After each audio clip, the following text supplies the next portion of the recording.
The simple rules of strategic management, or in our term, the deep structure, are the principles that guide action. So you might have rules about how you do business, what kind of customers you interact with.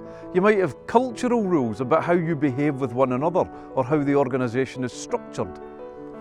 These are all the rules that guide people as they act, and they matter because in today's highly challenging and complex environment, it's simply neither desirable nor even possible to script behaviour for people. They have to use their initiative, they have to act in the moment. If there was no deep structure or no simple rules to guide that, you'd end up with a bit of a mess.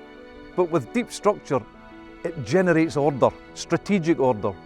Importantly, with this approach, we're not doing that in a way that tells everybody what to do. We're doing that in a way that allows them to be their very best.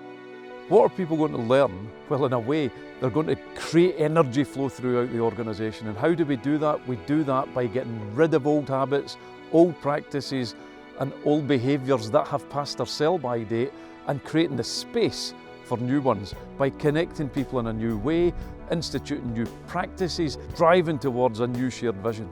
So the really clever thing about deep structure, when you adopt that perspective for strategic management and transformation in particular, is that the management of change becomes much more straightforward.